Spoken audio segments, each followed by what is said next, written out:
სალამი, მოგესალმებით, ვაგრძელებთ ჯონ მაკარტურის საუბრების ქართულ ენაზე ატვირთვას, ეს არის ბიბლიური კითხვები და პასუხები. ჩვენ დავიწყეთ 77-იანი ნაწილი, რომელიც 2021 წლის 31 ოქტომბერს იქნა ჩაწერილი. შენაკითხვა ძალიან საინტერესოა და მიაქციეთ ყურადღება.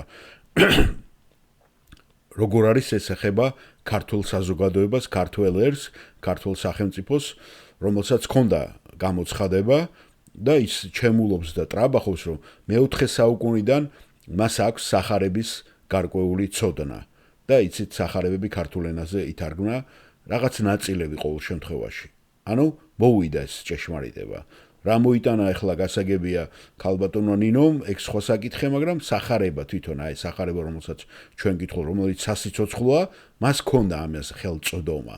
ნახეთ რამხელა პასუხისგებლობა ედება ამ კითხვის გამომდინარე. ახლა ვლაპარაკობ ამერიკის შეერთებულ შტატებზე, რომელსაც არ ნახული გამოვლენა ქონდა, ასევე ევროპა. მიხვდებით ევროპა რატომ ისჯება დღეს, სადაც აკვანი დაირწა, ხომ?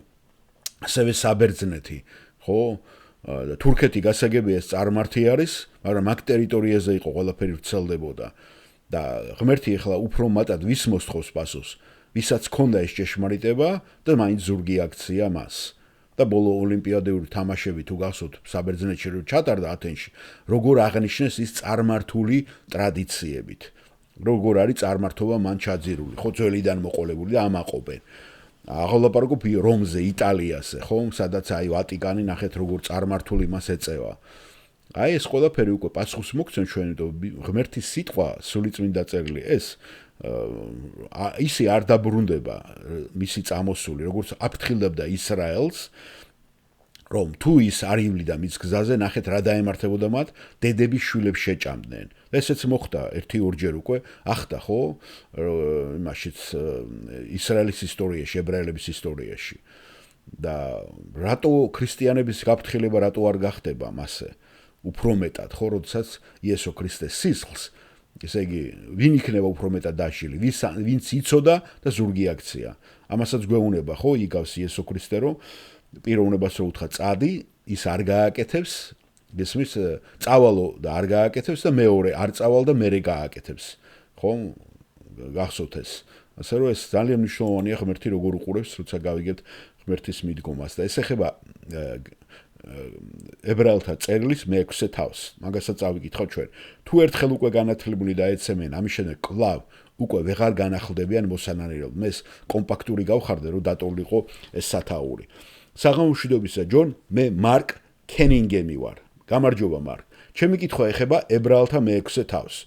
თქვენი 50 წლის განმავლობაში, ან 52 ზუსტად რო ვთქვათ, წლის განმავლობაში პასტორად ყოფნისას გინახავთ ოდესმე ვინმე, ვინც ებრაელთა მე-6 თავის ცხოვრების წესის გამოვლენის შემდეგ მონანიებამდე მივიდა?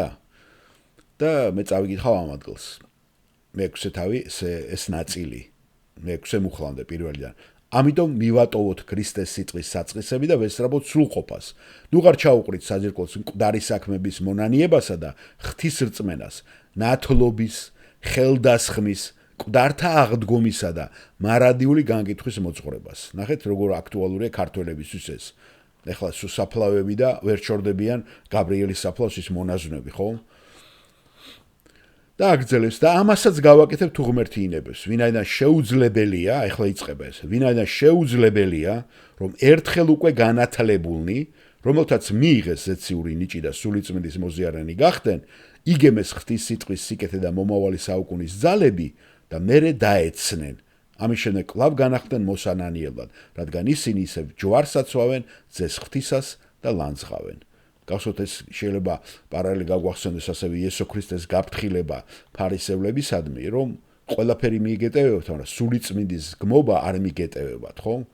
მიუტევებელ ცოდვაზეა რო ლაპარაკით. აი აქ უკვე ეს გადის წლები, ნუ ბევრი ამბობს რომ პავლემ დაწერა ეს, მე იმას ვიზავთ, რა ქვია, მეც შეიძლება ვიზიარებდე ამას, მაგრამ მაინც ვიტყვით რომ სულიწმინდა ავტორი, რომელიც უკვე აფრთხილებს უკვე ქრისტიანებსაც, ხომ?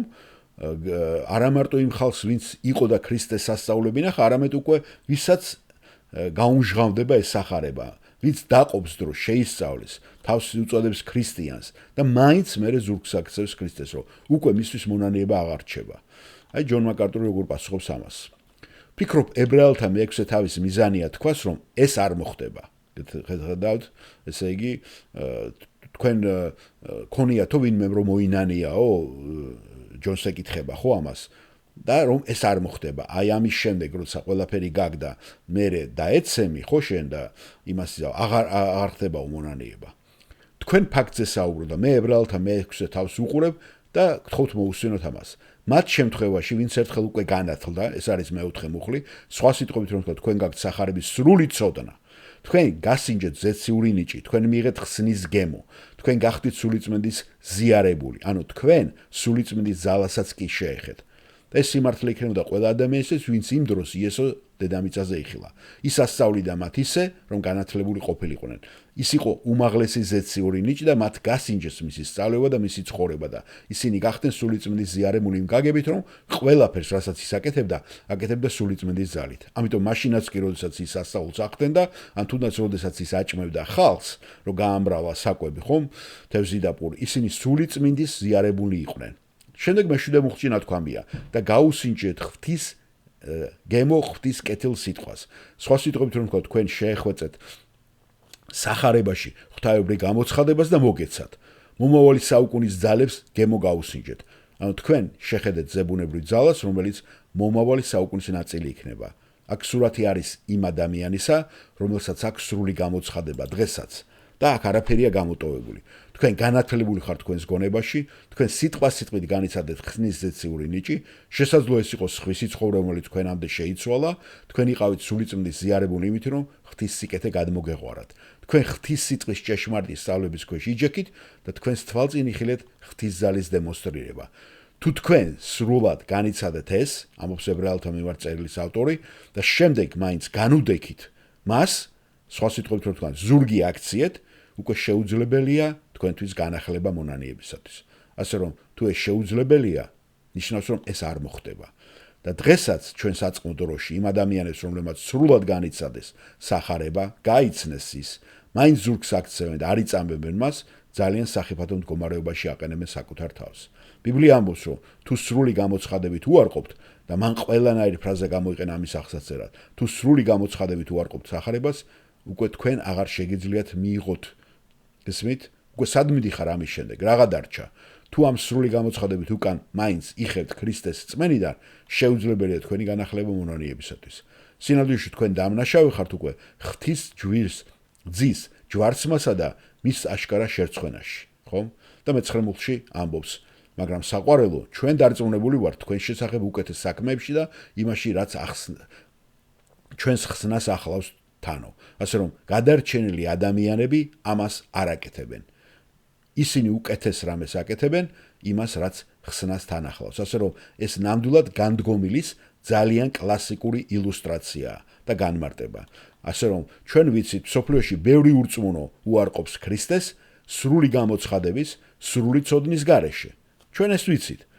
და ასევე ვიცით, რომ მარადიულობაში, მიუხედავად იმისა, რომ ყველა ურწმუნო დაისჯება, ვინც ქრისტე არ მიიღო, ყველაზე დიდი საშელი მათვისაა განკუთვნილი, ვისაც ქონდა და მაინც უარყო ღვთის ეს უდიდესი გამოცხადება და ჭეშმარიტების ყველა სრული გამოცხადება მან ტალახში ამოსხვარა. ასე რომ, ეს არის განდგომილი ადამიანი, ვინც გაიცნო და ზურგი აქცია. ეს არის ადამიანი, რომელიც არასდროს მოდის ქრისტესთან. ეს არ ყოფილა ნამდვილად ხსნილი, თორე ნამდვილად ხსნილი ადამიანი ამას არ გააკეთებდა. ეს იყო ადამიანი, რომელმაც გაიცნო, ნახა, გონებით დაინახა, მაგრამ არ მიიღო. არავინ არის უფრო სერიოზულ საფრთხელში, ვიდრე მაშინ, როდესაც მათ აქვთ ქრისტეს შესახებ ჭეშმარიტი სრული გამოცხადება და მაინც ზურგს აქცევენ მას. გასაგებია, გმადლობთ პასტორო თქვენი სიცხადისათვის, არაფრის. და ამიტომ აი ახლა მე უბრალოდ გავიხსენე ჯონ მაკარტურის გაფრთხილება ამერიკის მიმართ და ხშირად ამბობდა ამას. ხშირად, აი თუნდაც ეს ჩარლი კირკის ამბავი რაც მოხდა, ხო? ეს ადასტურებს იმაზე, რომ ამერიკას ჰქონდა ეს, როგორც არც ერთ სხვა სახელმწიფოს. და ამერიკა შეიქმნა საოცრებრივად, საოცარი წარსული ჰქონდა მას და საოცარი დღესაც, საოცარი ქადაგებები მიდის. ქადაგებები, ესე იგი ინფორმაციულად ყველაზე ინფორმირებული ქრისტიანები არიან ამერიკაში. და მაინც ნახეთ რა ხდება, რა მკვლელობებია, ესე იგი რა რასიზმია, რა ზიზღია, რა ქსენოფობია, ხომ? რა დაუშვათ ის არის გადახრები ჰომოსექსუალისტური და ტრანსგენდერული, ყველაფერი ახლა წყაროები იქიდან მოდის, ხო? სხვადასხვა შტატებზეა ლაპარაკი. ასევე საქართველოს შეიძლება პარალელი გავალოთ, რომელიც იჩემულობს, რომ მე-4 საუკუნიდან მას სახარება ქონდა, აი მე თავფურცელიც აგერ დაგიდევით. ეს ტყუილი არ არის მუზეუმშია შენახული, ხო? ეს ხელნაწერები რამოდენიმე სახარებების, ხო? უკვე მე-4 საუკუნიდან იწყება. ანუ როცა შემოდის ეს რა დაემართა პირველი საუკუნიდან, არ ვიცი თუ იყვნენ ჩასული იყო ანდრია და ისინი, მაგრამ მე-4 საუკუნიდან ხომ იყო, როცა ბევრ ქვეყნებს, ბევრ სახელმწიფოებს ეს არ ქონია, რომ თავის ენაზე ღვთისმსიტყვა ქონოდა. ეს პასუხისმგებლობას ხო იმაშება გინდა ინტელიგენციაზე, რომ არ გაანათლის არასწავლინდე ხალხს და არ მიიტანეს ეს ადამიანებამდე. ან კიდე იგნორირება რაც აწყობდათ ისე მოთარგმნეს თავიანთი რელიგია. აი ეს ყველაზე აქტუალურად საქართველოსაც ეხება. მადლობა მოსვენისათვის.